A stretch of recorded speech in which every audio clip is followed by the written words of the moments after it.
Ouais. Ouais, alors pour aujourd'hui, ça va être beaucoup plus interactif. Alors, ça ne sera pas beaucoup d'enseignement, mais ça sera plus, voilà, je vais vous poser des questions et on va discuter. Alors, j'aimerais que tout le monde participe le plus que possible.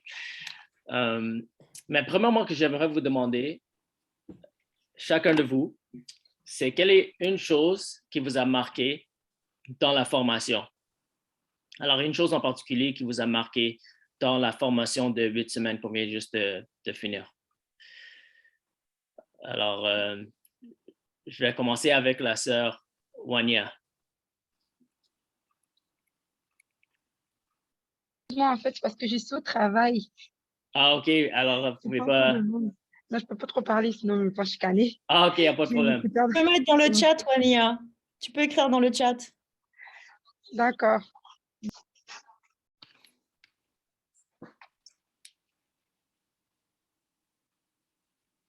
En entendant ce que sœur Wania a écrit, Shirley, est-ce que tu aimerais partager? Ok. Je voulais partager, j'ai retenu au niveau de la leçon, c'est l'obéissance Hmm.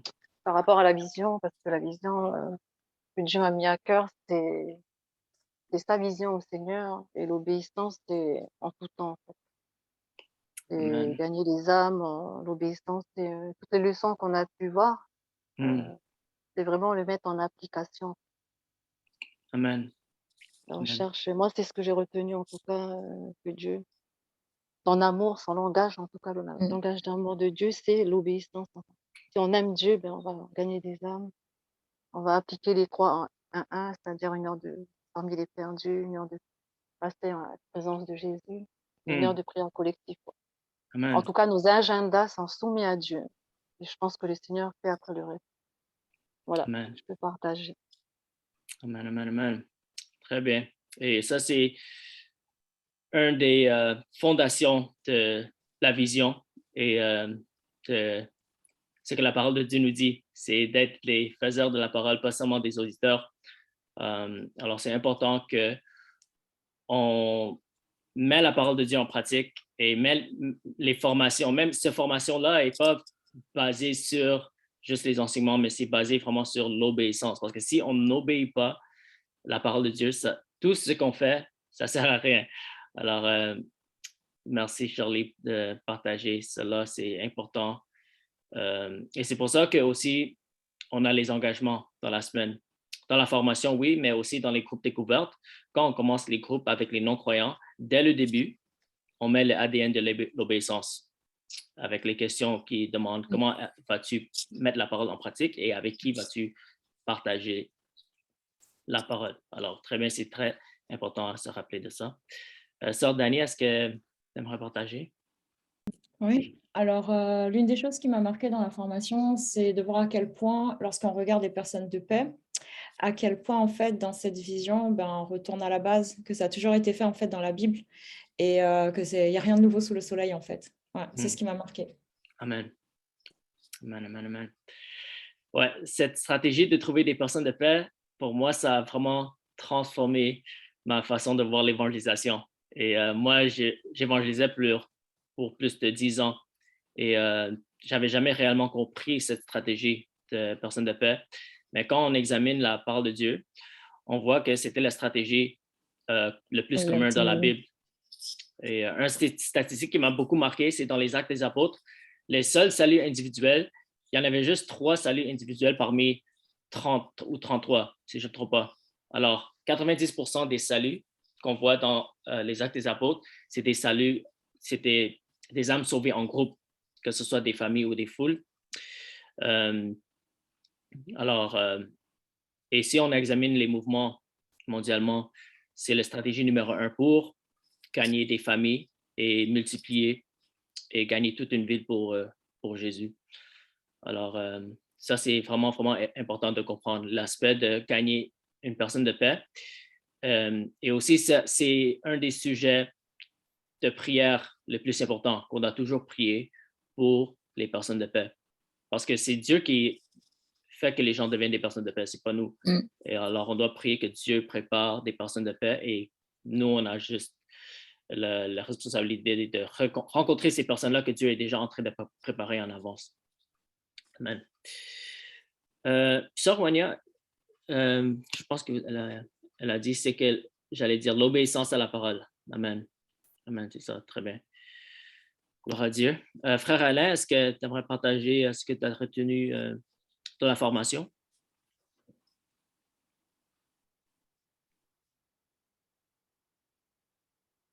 Frère Alain, vous m'entendez?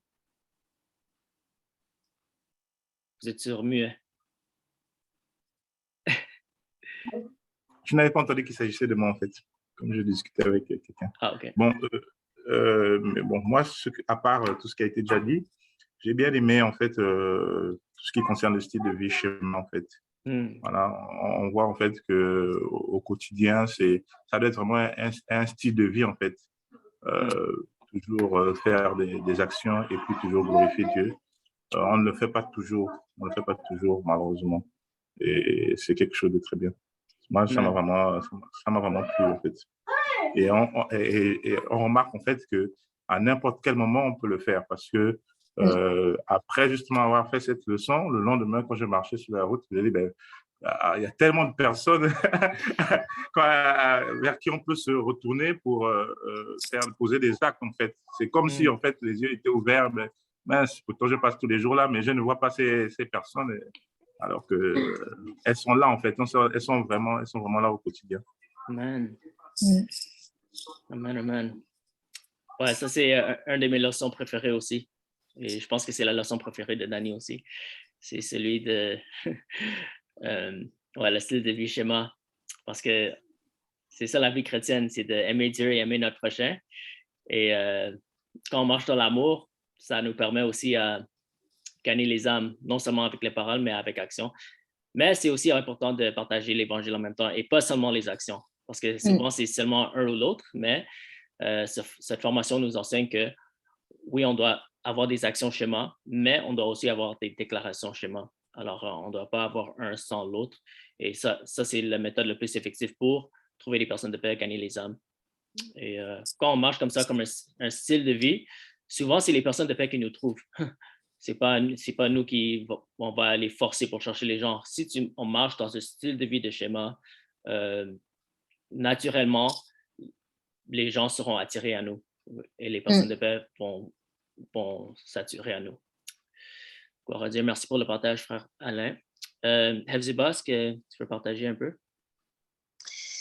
Oui, bon, il y a eu beaucoup de choses que je n'avais pas compris tout au début. Justement, en parlant de la personne de paix, parce que malheureusement, on a du mal à imaginer comment les gens faisaient à l'époque d'apôtre Paul et les autres disciples. Et si on regarde vraiment la parole, on va voir qu'ils faisaient le minimum. Et après, c'était le Saint-Esprit qui continuait à faire le reste. Et même quand l'apôtre Paul il était à la prison, la seule chose que les disciples recevaient, c'était des lettres. Donc, en fait, ça nous encourage à mettre vraiment en pratique la puissance du Saint-Esprit et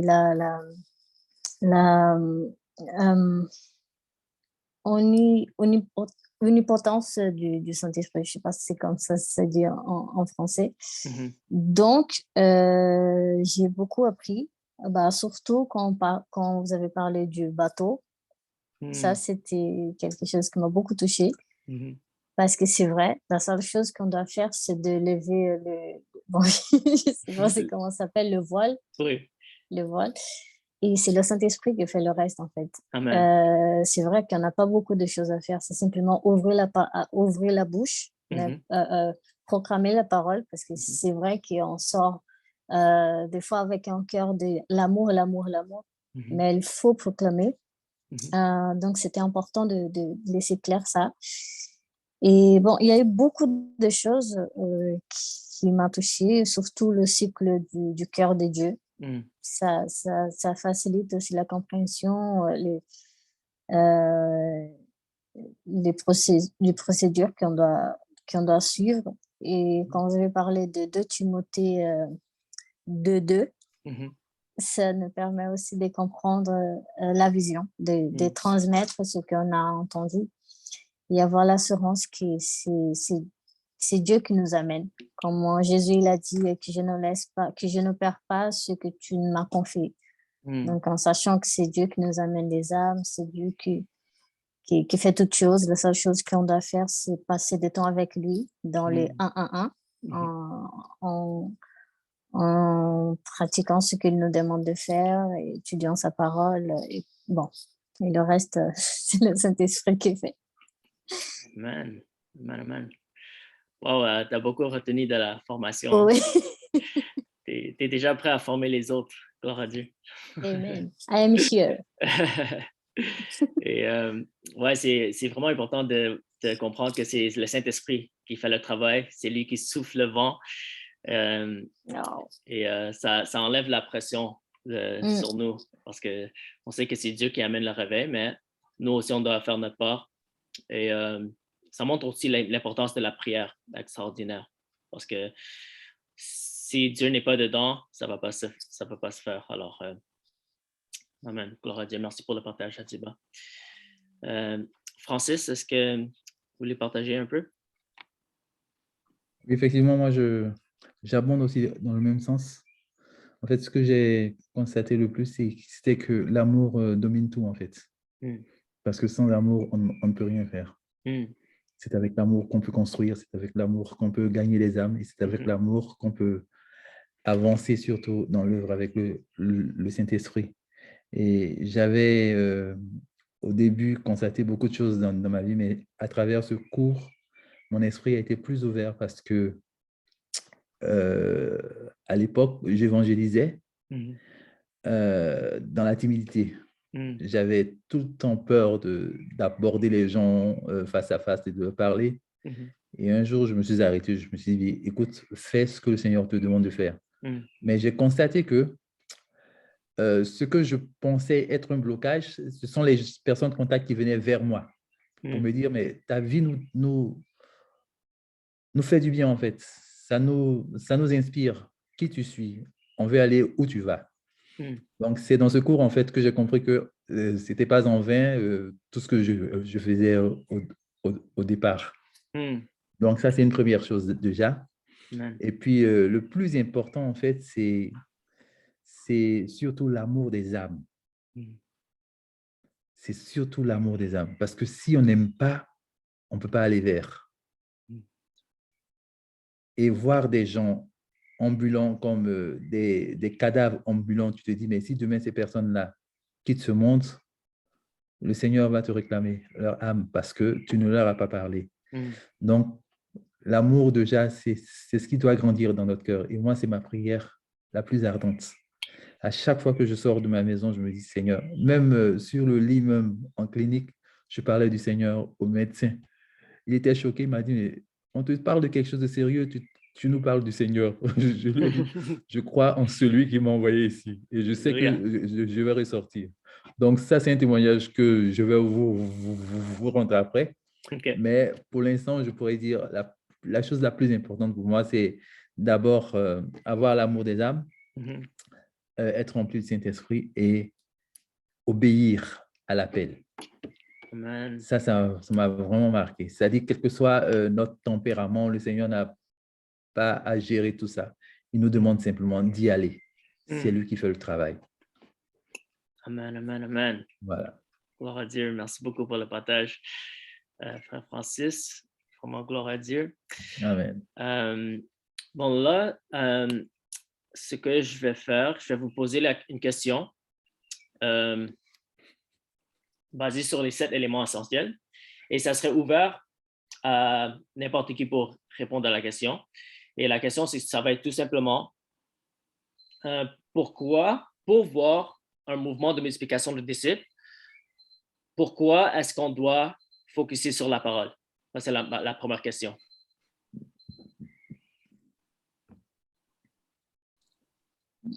Parce que c'est la parole qui va donner vie à ce qu'on va faire, parce que sinon on va être comme toutes les autres religions qui va avoir que des ordres même des bonnes œuvres. Par contre, c'est la parole qui libère, c'est la parole qui délivre, c'est la parole qui guérit, qui sauve. Donc, sans elle, on va simplement travailler pour rien.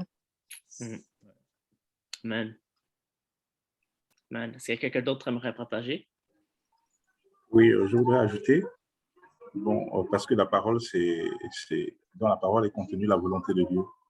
Donc, on a besoin de vraiment être focus sur la parole pour s'assurer qu'on marche dans la volonté de Dieu, dans tout ce qu'on fait, en fait. Amen. Amen. Quelqu'un d'autre?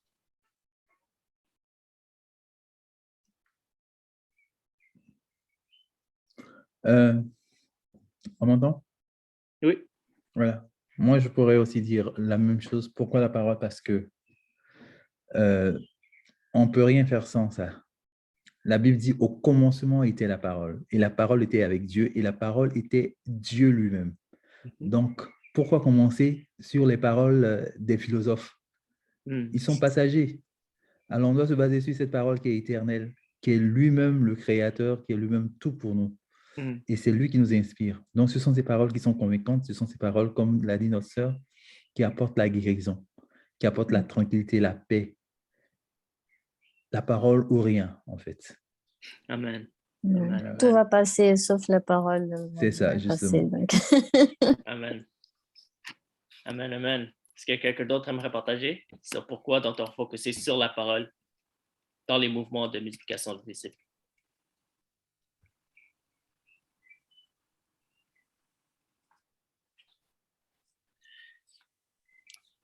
Une chose qui est importante, c'est que assurer que chaque personne est attachée sur la parole de Dieu plutôt que sur nous. Voilà. Alors, c'est pour ça que quand on rencontre des personnes de paix, on veut assurer qu'ils apprennent comment entendre Dieu à travers la parole. Parce que souvent, on a l'habitude d'essayer d'être les médiateurs entre eux et Dieu. Mais nous, notre job, c'est de simplement leur connecter à Dieu. Et c'est pour ça qu'on a introduit le méthode de groupe de découverte, parce que ça leur permet à entendre Dieu à travers ses paroles plutôt que sur nous. Même si on peut donner les enseignements, c'est biblique d'avoir des enseignements, mais ce qui arrive trop souvent, c'est que les gens deviennent dépendants sur nous plutôt que dépendants sur Dieu et dépendants sur la parole. C'est pour ça que on utilise la méthode pour leur faire focuser sur la parole de Dieu. Et même quand ils nous posent les questions, on doit avoir l'habitude de ne pas donner la réponse. Penser la parole. Ouais, mais leur rediriger vers la parole. Parce que toutes les réponses sont dans la parole de Dieu. Alors, si quelqu'un te pose une question, tu peux leur diriger vers un verset ou tu peux dire, lisons la parole de Dieu ensemble. Même si on connaît la réponse et on peut le répondre tout de suite, c'est important qu'on les dirige vers la parole.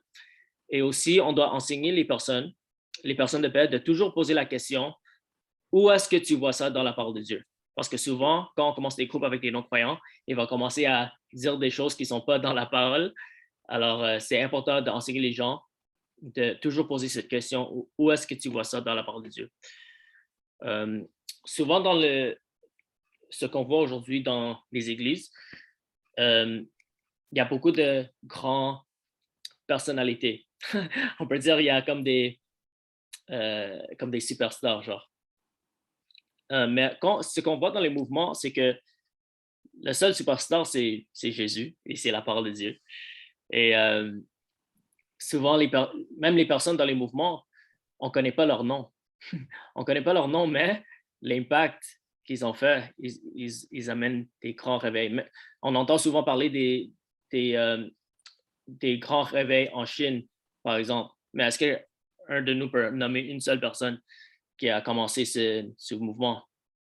Et souvent, les personnes qui commencent les mouvements, les personnes qui ont une grande influence, eux, ils fuient, ils veulent être le plus cachés possible. Parce que ils sont les cibles pour les gouvernements ou pour les gens qui veulent la persécuter. Alors souvent, nous, on a l'habitude de vouloir avoir très grand nom et tout ça, mais c'est pas ça l'importance. L'importance, c'est faire la volonté de Dieu et faire ce qui est le plus effectif pour gagner le maximum d'âmes possible. Deuxièmement, pourquoi est-ce qu'on doit focuser sur la prière extraordinaire? Pourquoi on doit multiplier la prière extraordinaire dans les mouvements?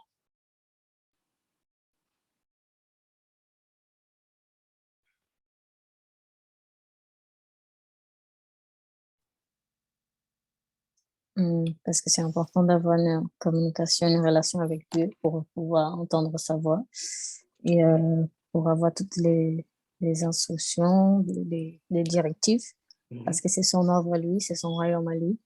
Et c'est important qu'on sache qu'est-ce que notre chef il veut qu'on fasse et comment on doit faire, dans quel endroit, bon, il y a quelle personne.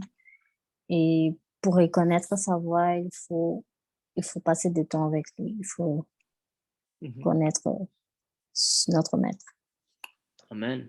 Amen, amen. Est-ce que quelqu'un d'autre aimerait partager? Mais moi, je pourrais dire que si on va sur la base que la prière est la respiration du chrétien, il va sans dire que sans la prière, nous ne pouvons pas avancer dans tout ce que nous faisons. La Bible sera juste un livre d'histoire pour nous. Donc, lire la Bible et accompagner avec la prière nous met en connexion avec l'Esprit du Seigneur. Alors, la prière est vraiment une base pour beaucoup de choses dans tout ce que nous faisons. Il faut communiquer avec lui. Il faut avoir une connexion vraiment profonde avec ce Seigneur-là qui nous parle, qui nous écoute, qui, en fait, qui est à la fois attentionné, qui sent nos émotions, qui sait où on va et qui sait comment nous souffrons. Voilà, c'est dans la prière que nous partageons tout ça. Donc, prier, c'est d'abord parler avec lui et l'écouter aussi en retour. Ne pas fermer ses oreilles comme un sourd, parce que lui aussi, il veut nous parler. Donc, c'est très important de savoir tout ça. Ouais. En se rappelant que ce n'est pas une simple prière, c'est multiplier une prière extraordinaire. C'est important de laisser clair. C'est ça. Amen, amen. Yes. Est-ce que quelqu'un d'autre aimerait partager? Je vais partager. Bon, je vais peut-être reprendre un peu ce qui nous a été déjà dit, mais en paraphrasant un tout petit peu. On prie parce que la prière, parce que la vision est tellement grande, voilà. Donc, on ne peut que se remettre à Dieu, en fait. Parce que de nous-mêmes, d'abord, c'est la vision de Dieu et on est obligé, en fait, de s'en remettre à lui. Voilà, quelques mots. Amen, amen. Yes, gloire à Dieu. Quelqu'un d'autre? Est-ce qu'on peut surligner ce qu'il a dit? En fait, quand il a dit c'est plus grand que nous la vision, ça c'est génial, il faut le marquer quelque part en fait, ça nous dépasse, c'est exactement ça en fait. Mais c'est vraiment une parole de sagesse, mon frère. Amen. Yes. Alléluia. Quelqu'un d'autre aimerait partager sur ça? Ouais, moi, je voulais juste rajouter par rapport à tout ce qui a été dit. La prière, c'est notre fondement vraiment avec notre relation avec le Seigneur et c'est une foi en fait, foi relationnelle. Parce que quand on peut prier, douter et ne pas croire en Dieu. C'est pour ça que moi, je rajouterai foi relationnelle. C'est-à-dire, dès qu'on rentre dans la présence avec le Seigneur, on sait pertinemment que nos prières sont exaucées dans la volonté de Dieu. D'où je dis, en fait, je prends l'exemple d'Abraham. Abraham, voilà, ça c'est vraiment un modèle, la parole de Dieu qui dit qu'il s'est levé, il a suivi le Seigneur. C'est ça que je mentionne, foi relationnelle, en fait. De nos jours, nous les chrétiens, on peut, voilà, moi, je donne un exemple, je peux prier et ne pas croire en Dieu, quoi. Donc forcément, c'est ça que je mentionne bien, la foi relationnelle. On a une relation avec notre Père céleste au quotidien. Par sa grâce. Amen, amen, amen. Quelqu'un d'autre veut ajouter quelque chose? Mais comme on a vu dans la formation, et comme je répète toujours, si on examine tous les mouvements de multiplication des disciples mondialement, une des choses communes, c'est que le moyen d'heures de prière que les disciples prient, c'est au moins 2 heures par jour. Et souvent, ils ont les prières collectives presque tous les jours et même des veillées de prière. Alors, ça montre que si on veut vraiment voir un mouvement, il faut aller à un autre niveau de prière. Comme Frère Alain a dit, c'est une grande vision qui ne peut pas se faire par nos propres forces. Et c'est seulement Dieu qui peut le faire. Et comme on l'a vu dans la formation, c'est Dieu qui souffle le vent. Alors, si on veut que Dieu bouge, il faut être violent dans la prière, prier pour les personnes de paix, prier pour les ouvriers, prier pour commencer des groupes. Et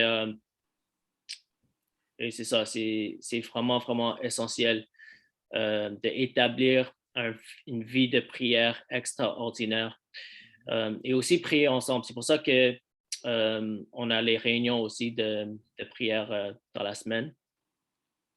Parce que à moins qu'on aille dans un autre niveau de prière, ça va être difficile de voir un mouvement.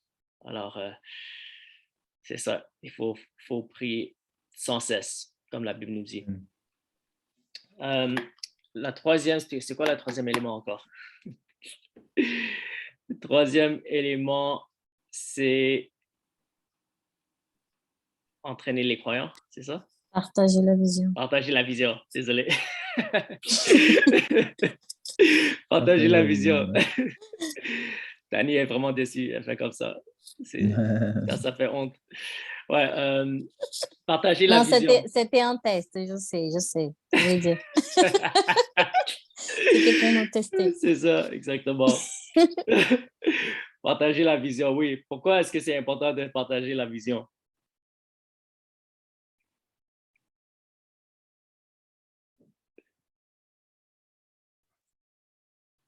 Bon, il est nécessaire de partager la vision parce que déjà la vision elle est tellement grande et comme la Bible le dit, la moisson est grande, il y a peu d'ouvriers, donc autant mieux partager pour avoir plus d'ouvriers. Voilà, le Seigneur comme nous demande de prier pour que le Père envoie des ouvriers. Voilà. Amen. Exactement. Quelqu'un d'autre veut partager?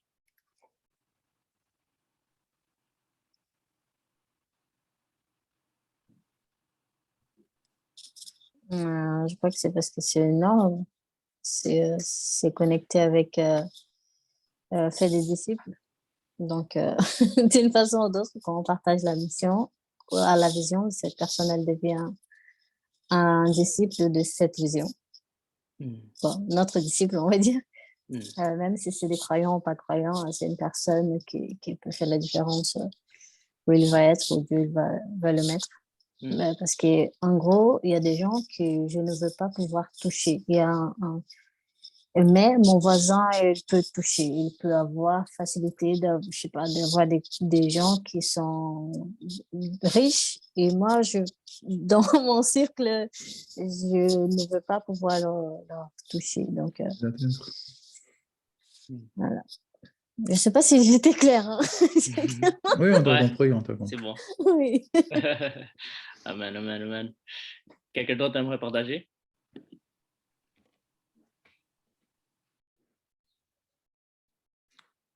Ok, pour ma part, je pense d'abord qu'il faut la partager pour ne pas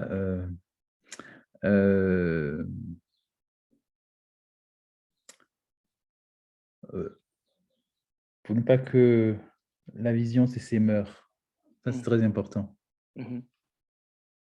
Parce que si on lit l'histoire de l'Église, il y a eu toujours une personne qui a été touchée et qui n'a pas fermé la bouche, qui a touché une autre personne, et ainsi de suite. Donc, comme notre Dieu est un Dieu de génération, la génération d'Abraham est passée, après, c'est celle d'Isaac, et puis ensuite, celle de Jacob.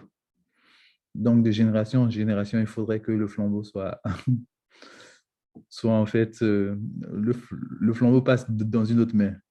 Et si nous, on refuse de la partager, alors notre génération va s'éteindre. Donc, c'est très important que la vision soit partagée. Amen. Amen, amen, amen. Amen. Quelqu'un d'autre veut partager?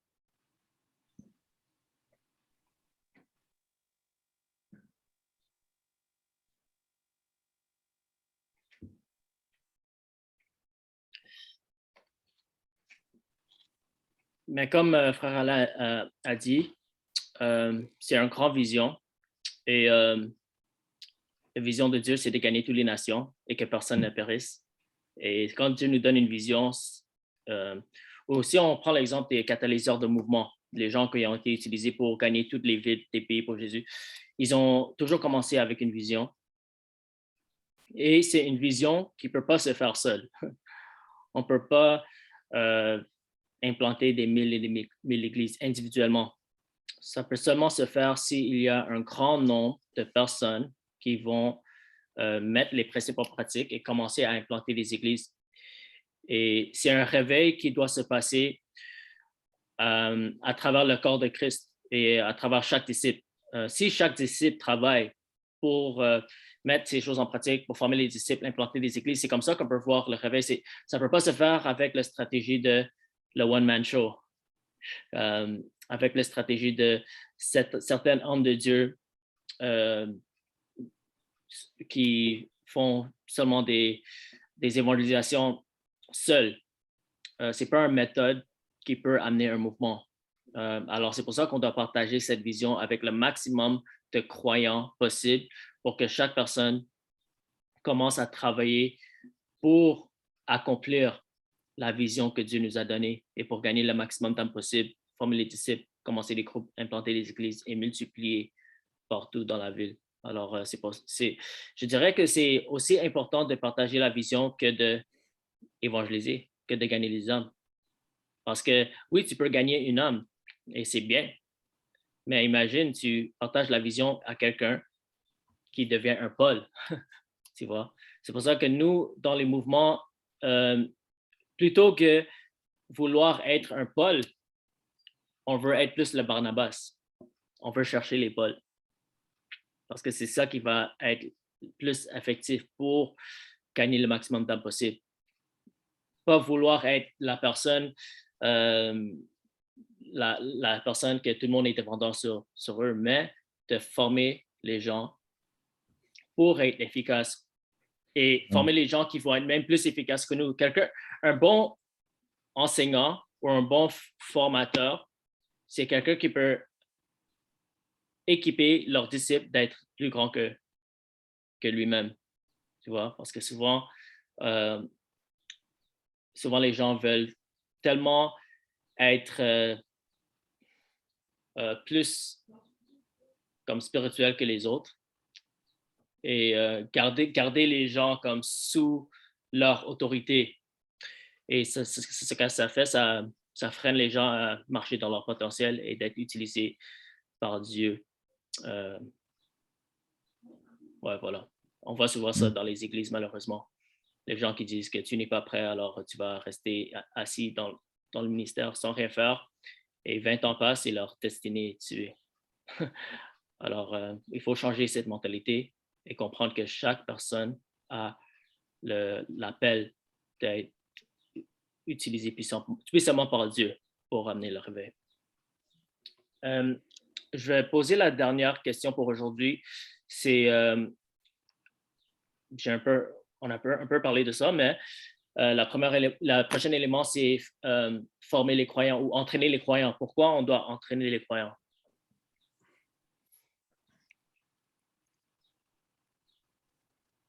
Pour qu'ils puissent marcher dans la vision.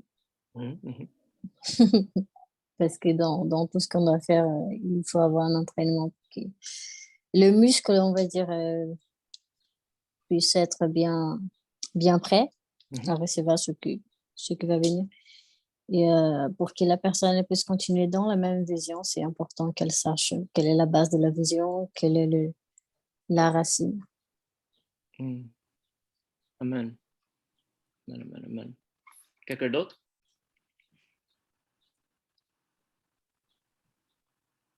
Je dirais pour l'obéissance à la parole de Dieu, pour que cela soit applicable en fait dans les vies, non pas seulement lire comme ça la parole, mais il faut que ça soit appliqué en fait dans notre vie de tous les jours. Ça devient notre style de vie en fait. Amen. Amen. Quelqu'un d'autre? Je vais partager. En fait, on veut amener la multiplication, donc Il s'agit, en entraînant les croyants, c'est pour permettre aux croyants de se reproduire, en fait, de garder, comment on dit, la même ADN, en fait. Donc, qu'il y ait la multiplication de disciples selon le modèle qui a été lui-même façonné par Christ. Amen. Amen. Quelqu'un d'autre?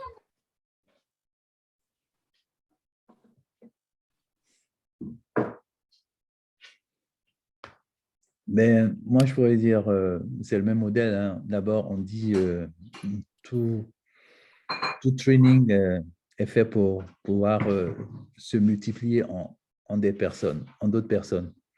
Donc, comment ça se passe? Je fais et toi, tu me regardes. Après, je te laisse faire.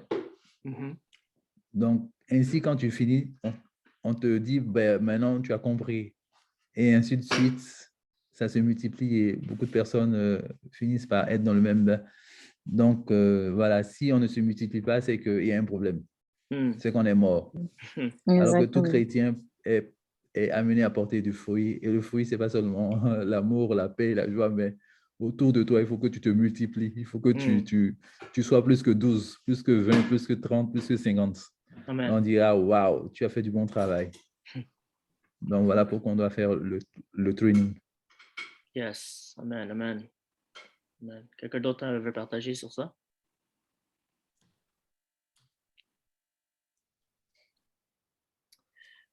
Comme on a déjà mentionné, la parole de Dieu nous dit que les ouvriers sont peu. Et on a besoin d'avoir beaucoup d'ouvriers qui sont équipés pour mettre les principes en pratique pour qu'on voit un mouvement. Alors, c'est pour ça que c'est important de partager les visions et après qu'on partage la vision, qu'on forme les croyants pour être équipés, pour aller dans la moisson, trouver des personnes de paix, commencer des groupes, multiplier la prière extraordinaire, implanter des églises, parce que chaque disciple de Jésus est appelé pour travailler dans la moisson. Et en réalité, ce n'est pas beaucoup de personnes, généralement dans les pays occidentaux comme l'Europe et l'Amérique, ce n'est pas beaucoup de personnes qui ont cette vision. Souvent, on est plus habitué à les méthodes traditionnelles, inviter les gens à l'église plutôt que sortir parmi les âmes perdues. Et ce qu'on voit dans cette méthode, c'est que la plupart des âmes dans les églises, c'est des membres de transfert d'autres églises. Mais on doit changer cette mentalité parce que on veut gagner les âmes. On ne veut pas seulement inviter les chrétiens de d'autres églises et comme rester parmi nous, mais on doit travailler pour sortir parmi les perdus parce que les perdus ne vont pas entrer dans les églises, c'est nous qui sommes appelés à sortir. Et alors, les disciples de Jésus doivent se lever pour aller parmi les perdus. Parce que si on continue à utiliser les mêmes méthodes, on va toujours avoir les mêmes résultats. Alors, on doit voir un changement pour voir le réveil là où on est. OK, alors, on va continuer. Je vais vous poser quelques dernières questions et après, on va finir. Parce que comme j'ai mentionné, le coaching continuel, c'est basé sur l'obéissance. Alors, c'est ça l'essentiel. Alors, il faut garder cet ADN. Alors, on va toujours avoir nos engagements. OK? Alors, on va toujours faire le 1-1-1, prier 1 heure par jour, sortir par les perdus, prière collective. Comme vous le savez, on a la prière collective chaque lundi. Alors, ce lundi particulièrement, moi, je vais diriger.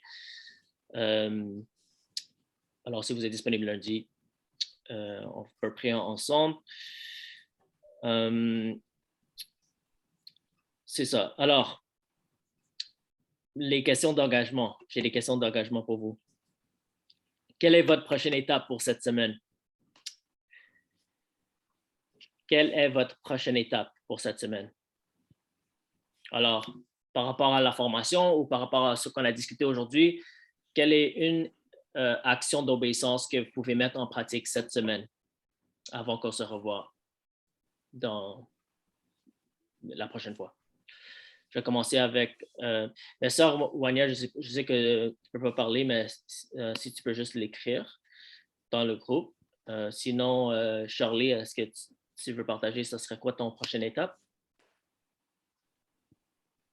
Lié à la formation, c'est ça ou À la formation ou ce qu'on a discuté aujourd'hui ou ce que Dieu met dans ton cœur, c'est comme tu veux. Mais un engagement que tu peux mettre en pratique cette semaine. Je sais pas là comme ça. Un engagement pour faire des groupes avec des étudiants, c'était pas ça, ta prochaine étape? Si, ben, j'ai un groupe de découverte en cours avec un étudiant, donc je peux poursuivre. Ouais, j'ai déjà un groupe de découverte avec des étudiants dont le Seigneur a touché d'ailleurs une guérison, etc. Je peux poursuivre dans ça en fait, ouais. OK. Et puis beaucoup plus d'étudiants en ce sens par la grâce de Dieu. Amen. Merci ma soeur. OK, parfait. Dani?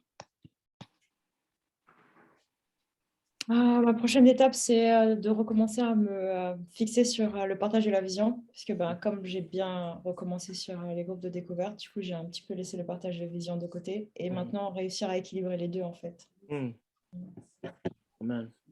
Amen. Frère Alain?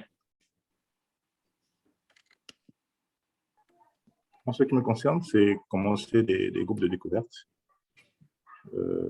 J'ai plusieurs groupes en instance, donc on doit normalement commencer cette semaine. Vous avez dit que vous avez plusieurs groupes en ce moment? Oui, en fait, plusieurs personnes que j'ai déjà, on va dire, présenté un tout petit peu le concept et on s'est donné rendez-vous pour cette semaine. Mais bon, pour l'instant, on commence sur virtuellement, en fait. On ne se voit pas physiquement. Voilà, et c'est un peu ça. Amen. Et ça, c'est des non-croyants ou des croyants? Il y a de tout. OK. Il y a des non-croyants, des croyants, des chrétiens catholiques. Voilà, un peu de tout. En fait, ce que j'ai fait, c'est que, bon, un jour comme ça, j'ai vraiment eu à cœur j'ai créé un groupe sur WhatsApp et puis j'ai partagé à tous mes contacts, voilà, que j'ai créé un groupe de découverte, découvrant ensemble, etc. Et puis, il s'agit vraiment de découvrir la parole de Dieu. Bon, en fait, expliquer un peu le concept. Et plusieurs personnes ont adhéré. Là, je pense que j'ai peut-être 25 personnes. Wow. Et après, on va travailler, on va faire des petits groupes de 4, de 5, comme ça. On va d'abord commencer. Et après, voir comment pouvoir les aider eux-mêmes à continuer aussi dans ça, ou bien à défaut, voir comment se voir en visu, quoi, en fait. Donc, c'est un peu ce que j'ai en tête. Wow, gloire à Dieu. Moi, j'étais étonné, en fait. J'ai seulement envoyé, dès que j'ai envoyé, peut-être une personne, 2 personnes, ils ont répondu instantanément. Je dis, ben souvent, c'est nous-mêmes qui limitons. C'est ça. C'est vrai. Voilà. Et tous les jours, il y a des personnes qui rentrent, quand même, tous les jours. Wow. Mais on s'est donné rendez-vous mercredi. Wow. Gloire à Dieu. C'est vraiment encourageant d'entendre ça. Rappelle-moi, vous êtes dans quel pays encore? Au Gabon. Gabon, OK, wow. Amen. Et puis, la plupart des gens, ils sont au Gabon aussi, que les gens dans le groupe, ou bien ils sont de partout? Il y a des personnes qui sont au Gabon, il y a quelques personnes, peut-être 2 comme ça en France. Okay, mais sinon, la plupart, ils sont au Gabon. OK. Wow, gloire à Dieu. Ouais, ça serait bien de faire ça en présentiel si c'est possible. Si tu as les gens au Gabon et commencer un groupe et voilà, s'ils ne sont pas nés de nouveau, vous pouvez faire le groupe découvert pour leur partager la parole. S'ils sont nés de nouveau, vous pouvez leur former. Et on peut voir un mouvement à Gabon au nom de Jésus. Amen. Amen. Hebzeba? Alors, comme le frère Alain l'a dit, moi j'ai 2 groupes aussi. Normalement, c'est un des croyants. Il y a un autre des gens qui sont à la découverte de la parole de Dieu. Donc là, il y a de tout. Il y a des musulmans, il y a des catholiques, il y a de ceux qui disent qu'ils sont athées, mais en fait, ils ont toujours des curiosités par rapport à Dieu. Donc là, je veux vraiment me mettre en ordre depuis tous ces temps que j'ai pas été présente en participant au groupe, malgré que j'ai assisté. Mais je crois que je vais continuer à partager la vision à ce groupe des croyants. Et j'ai vu qu'il y a déjà une personne qui se distingue un peu de ceux qui sont non-croyants, on va dire. Celui-là qui pose le plus de questions possibles et en plus c'est un musulman. Donc, je demande au Seigneur qu'il me conduise concernant ça. Et si c'est possible, cette semaine, je veux mettre un peu plus de gens dans ce groupe des croyants pour partager vraiment la vision en intensité. Et comme ça, on peut voir comment on peut gérer pour mettre en pratique l'ouverture du groupe maison et pour ne plus arrêter. Amen. Donc, Amen. priez pour cela au nom de Jésus. Amen. Wow. Wow. Gloire à Dieu. Alors, ce groupe-là, c'est en ligne aussi? Oui, on a commencé en ligne, mais on a eu un petit temps. C'est vrai que là, bon, on a arrêté un peu parce qu'il y a eu beaucoup de choses qui s'est passées. Mais on passait des temps, on prenait un jour de la semaine où on faisait quelque chose à manger, ou je sais pas, on sortait à la plage, des trucs comme ça, on fait un pique-nique. Et autour de tout ça, on avait un moment de partage de la parole, des prières et de tout.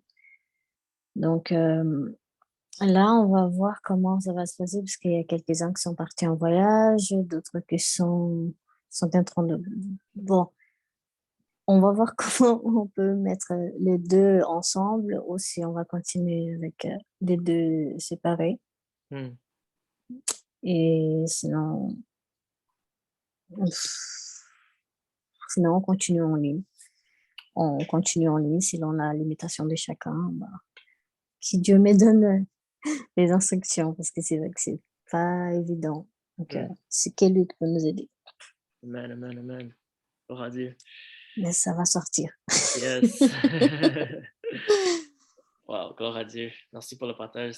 C'est vraiment encourageant de voir que vous mettez les choses en pratique et qu'on voit les fruits. Ça m'encourage beaucoup. Gloire à Dieu. Francis? Oui, effectivement, moi, j'ai vu que je sors d'une grande opération, j'ai comme ça décidé intérieurement vraiment de passer plus de temps dans la prière, dans le secret de ma chambre, voilà. Et avoir une oreille spirituelle développée pour entendre plus la voix du Seigneur. Et puis, quand je serai relâché comme un papillon dans l'air, ben, je pourrai vraiment sortir pour faire des exploits avec le Seigneur. Voilà, parce que mon objectif maintenant, c'est d'atteindre comme on appelle là, d'aller en croisade contre les maladies. Alléluia. Parce que ça m'a mis la rage au cœur de voir des gens malades. Je me suis dit, non, Seigneur, ils ne sont pas créés comme ça. Il faut que leur état de santé soit rétabli. Tout ça. Donc, j'ai cette rage-là, mais je veux d'abord construire ça dans le secret avec le Seigneur et puis maintenant me lancer totalement. Amen. Alors, j'ai cette convalescence-là pour me former. Amen. On va aller samedi au Montréal, frère. Pour prendre l'avion. Notre entraînement intensif. Gloire à Dieu. OK. Francis, est-ce que c'était ça votre témoignage que vous allez dire, que vous avez dit que... Voilà. Bon, en fait, le témoignage, il est court et il est intéressant. C'est que quand je suis rentré en clinique, les spécialistes m'ont entouré, ils m'ont fait savoir que je souffrais d'un cancer du pancréas. Bon, après plusieurs scanners, je suis entré en salle d'opération, mais avant le résultat des scanners. Donc, au résultat final, on ne sait plus si c'est un cancer parce que tout est mélangé dans leur esprit. Et j'ai dit au docteur, non, c'est ce que j'avais dit au départ, que je n'allais pas sortir de là avec ce diagnostic. Moi, je suis venu pour vraiment me requinquer, en fait. Donc, si je sors de là, c'est un autre Francis qui est sorti. Voilà, je viens au laboratoire pour reprendre des forces et tout. Et bizarrement, ma femme vient me chercher ce matin avec l'un de nos amis en commun et me dit, mais tiens, qu'est-ce qui se passe? Qu'est-ce qui s'est passé? Tu es tout rajeuni, tu es tout rayonnant. Pourtant, 3 jours passés, tu étais totalement down. Je lui ai dit, tu as bien vu, c'est les yeux du Seigneur qui te font voir ce que tu te vois. Amen. Alléluia. Donc, voilà, nous courons pour un autre défi maintenant. Ouais. Amen, amen, amen. Ouais. Alors, je dis, c'est vrai que là-bas, ils m'ont pris, comment on appelle là, ils m'ont fait faire beaucoup de tests de prise de sang pour le sucre et tout ça. Ils m'ont dit, bon, il y a eu un niveau de sucre qui est monté dans le sang, donc il y a un problème de diabète qui est en train de se créer. Alors, je dois prendre de l'insuline maintenant. Mais je vous assure que j'ai même là deux gros paquets que je vais vous présenter. Tout ça, ce sont des médicaments. Et il y en a encore qui viennent lundi, commandés par la pharmacie. Mais je ne m'arrête pas là, je suis positif. Je dis non, il faut que tout ça, ça finisse totalement pour que je puisse reprendre la santé à 100%. Amen. Voilà, c'est mon objectif. Déjà qu'on ne parle plus de cancer, je suis déjà content. Maintenant, je ne veux plus qu'on parle encore de diabète ou de choses. Voilà. Alors, ça, c'est ma prière. Amen. Amen. Amen. Ouais. Wow. Gloire à Dieu. Amen. Amen. Alléluia. Vraiment, je vous remercie pour votre soutien. Dani n'arrêtait pas de me booster. Elle me dit non, lève-toi, on va prier parce que ça, il faut qu'on arrête. Il faut qu'on arrête ce processus-là. La maladie ne va pas prendre le dessus. Alléluia. Et on prie à tout moment, on prie à tout moment, on prie à tout moment. Yes, Ouais. yes.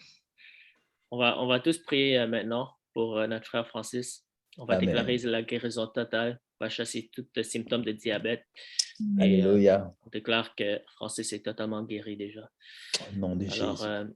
Père, on te remercie, Seigneur, que par tes Seigneur, nous meurtres te rendons sur grâce. Francis est Nous totalement te guéri. remercions, Au nom de Jésus-Christ, Seigneur, je que chasse par tes toute meurtrissures, maladie que de son Francis est corps. guéri. Je Nous chasse chassons la tous maladie symptômes de diabète de à son son corps. corps, quel que Au soit nom le de nom. Jésus-Christ, Nom je de chasse Jésus, toute de maladie, Francis, tout symptôme qui quitte le corps de Francis. Maintenant, au nom de Jésus-Christ, je déclare la guérison au nom totale puissant de de la tout diabète diabète maintenant, maintenant, au nom sors du puissant corps de de Francis, Jésus-Christ. au nom puissant de Jésus-Christ de Que Nazareth. même les Tu sors docteurs, avec tout ce les que tu as amené, médecins tout ce que tu as amené, tu sors qu'il n'y a aucune maintenant, maladie au dans nom son corps. puissant de Jésus. Nous sortons Nom dans de puissant sortir de de son corps, Jésus-Christ. au nom de Jésus-Christ de Merci, Nazareth. Seigneur. Et maintenant, nous ordonnons à la guérison de venir totalement dans le corps de Francis, de la tête aux pieds, des pieds à la tête, de la tête aux pieds, des pieds à la tête. Maintenant, maintenant, au nom de Jésus-Christ de Nazareth, restauration totale du fonctionnement de son corps à 100%. Au nom de Jésus-Christ de Nazareth, nous annulons tout diagnostic de médecin de condamnation est nul et sans effet. Tout ce qui a été dit, tout ce qui a été déclaré comme maladie sur lui maintenant est annulé et consumé par le feu du Saint-Esprit au nom de Jésus-Christ de Nazareth. Et nous déclarons la santé parfaite et en Francis au nom de Jésus. Alléluia. Amen, amen, amen. Amen. Amen. Gloire à Dieu. Amen. Amen. OK, alors, bon, on va finir bientôt. Avant que je finisse, est-ce que vous avez des questions? N'importe quelle question sur quoi que ce soit, sur ce qu'on a discuté, sur la formation, sur le coaching. Est-ce que vous avez des questions?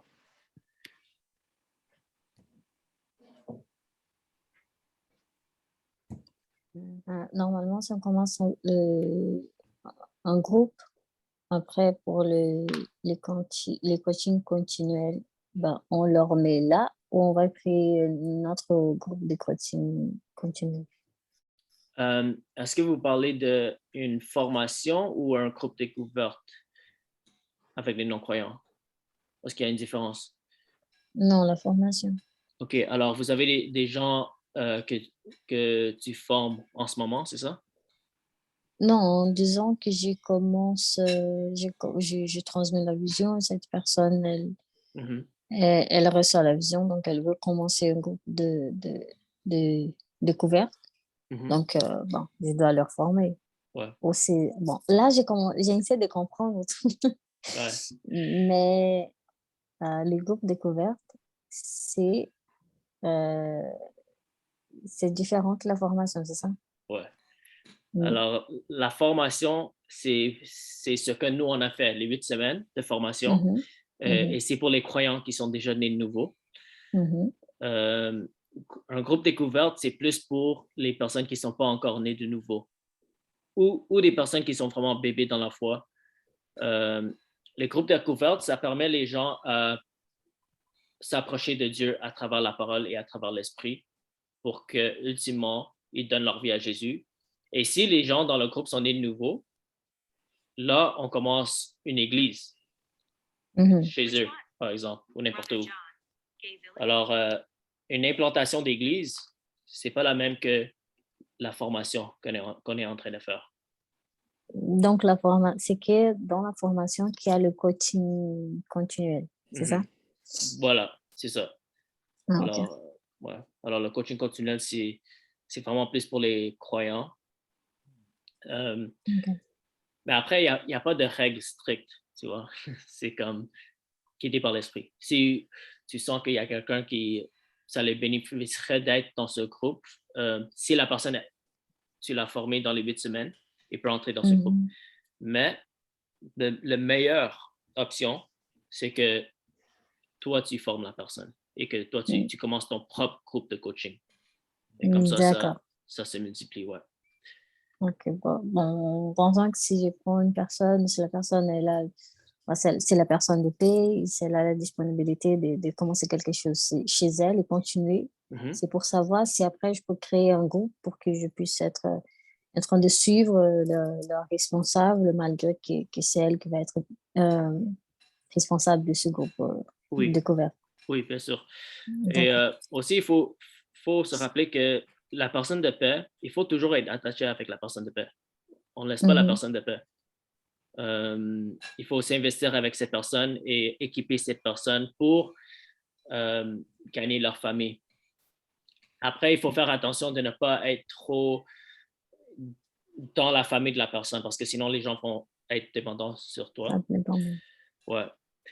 Mais encore, il n'y a pas de règles strictes, c'est vraiment guidé par l'esprit, mais c'est juste les principes qu'on essaie de suivre, les principes qui sont prouvés d'être effectifs.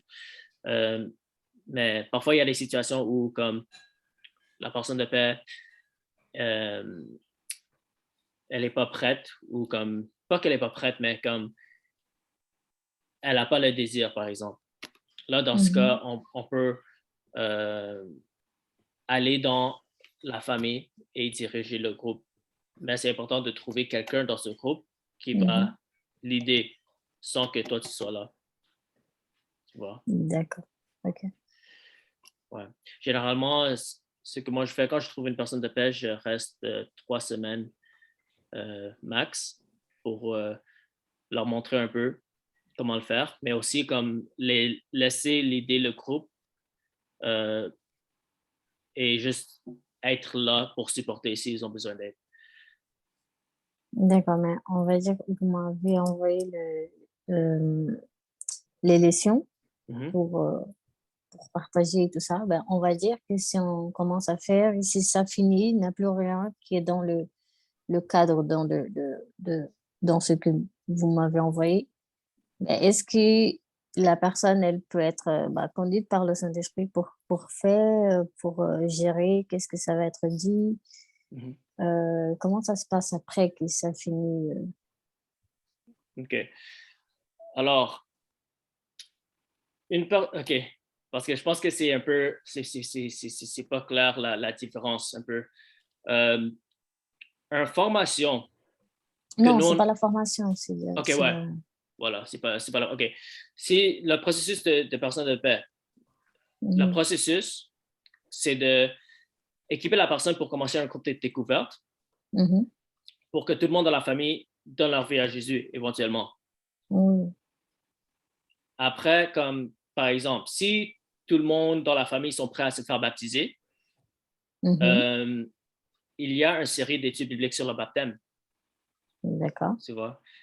En fait, il y a plein de séries d'études bibliques. Il y en a, ils sont illimités.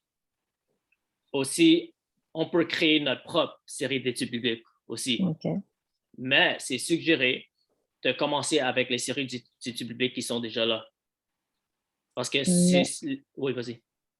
Avec cette personne qui veut se baptiser, on fait quelque chose individuel qui est avec ces gens qui veulent se baptiser ou dans le groupe en général? Bien sûr qu'avant, on va déjà parler du baptême dans le groupe.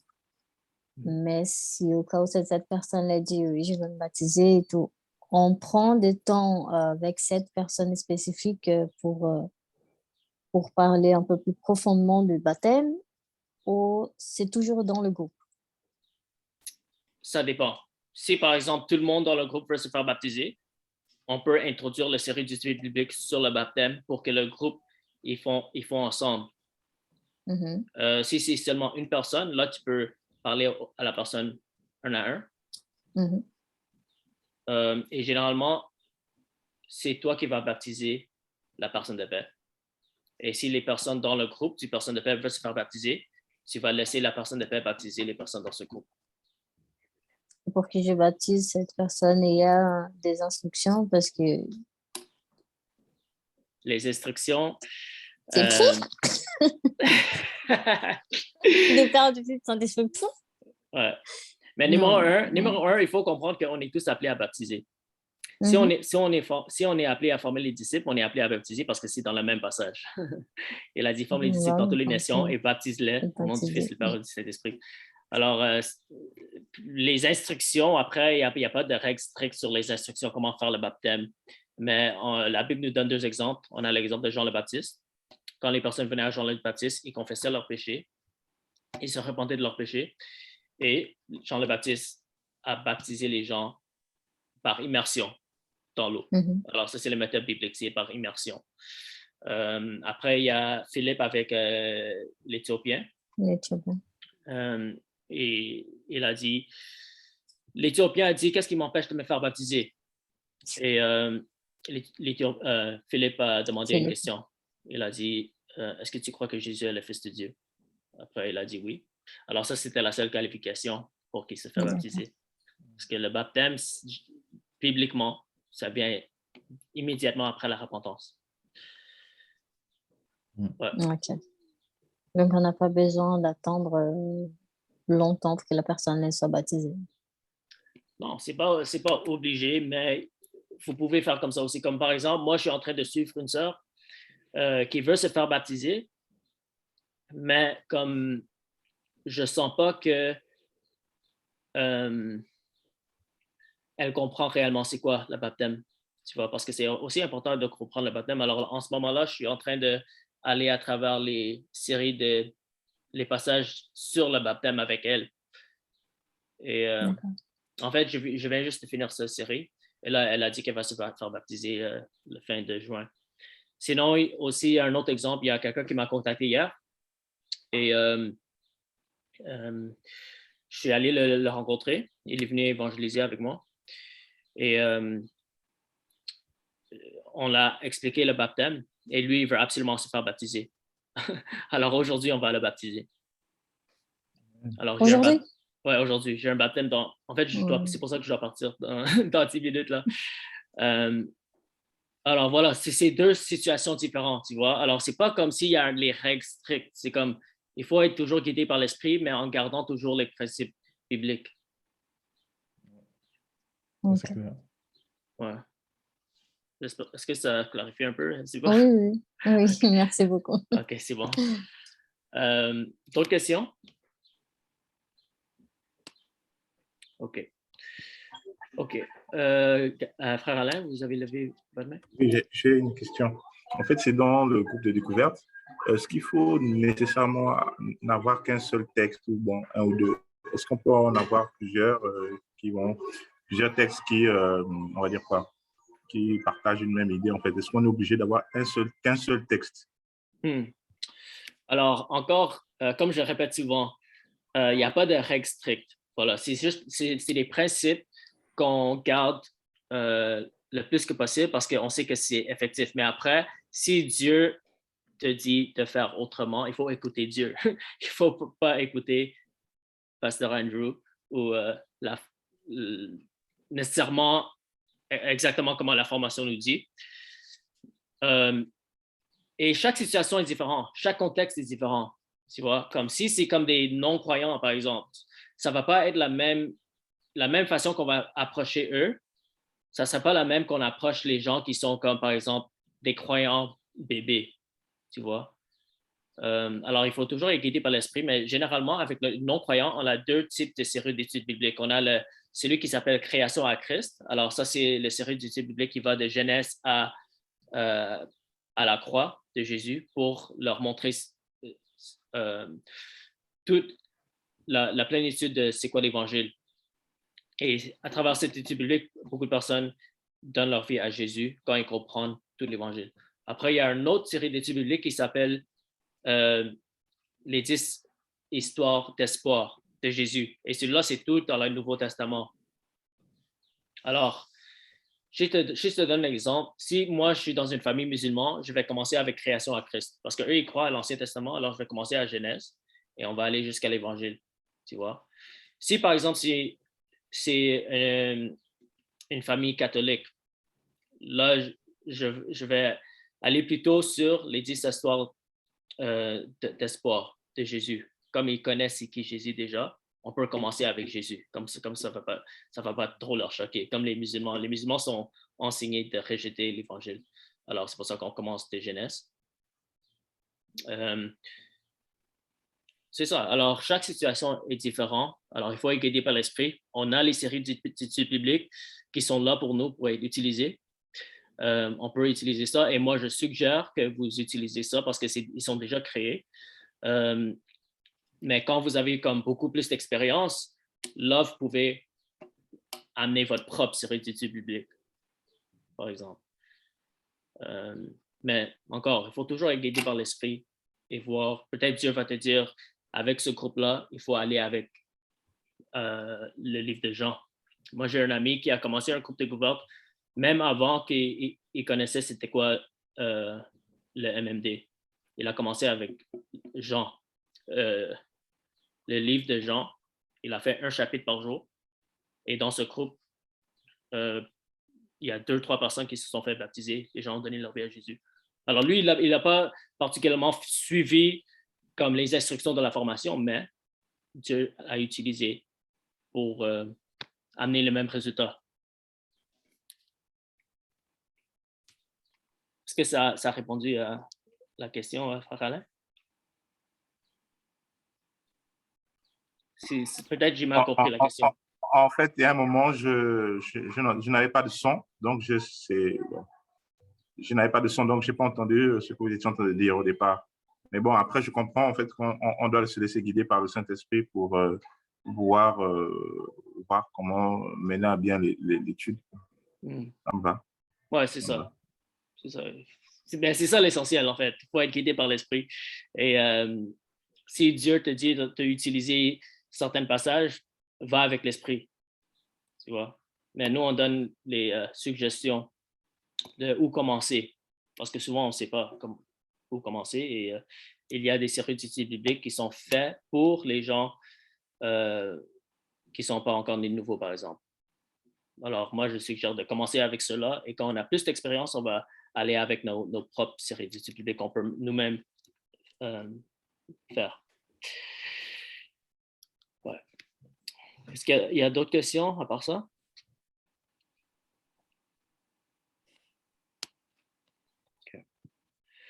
OK, alors, bon, on va finir pour aujourd'hui. Vraiment, merci beaucoup pour votre temps. Je suis vraiment content que vous êtes là dans la coaching continuelle, que vous avez persévéré les 8 semaines. Et comme j'ai mentionné au début, samedi prochain, on n'aura pas de coaching, mais ça va recommencer la semaine après. Alors, mais si vous avez des questions ou n'importe quoi. Je suis toujours disponible. Vous pouvez m'écrire sur Facebook, WhatsApp, courriel. Si vous voulez aller sur un appel Zoom, je suis toujours disponible pour vous particulièrement parce que c'est avec vous que je veux investir. Parce que vous avez la vision, le cœur, les fruits et voilà. Alors, je voulais juste vous mentionner ça, que je suis là si vous avez besoin de n'importe quoi. Les prières de lundi seront toujours là. Alors, ce lundi, on va avoir la prière collective à 18h, heure de Paris.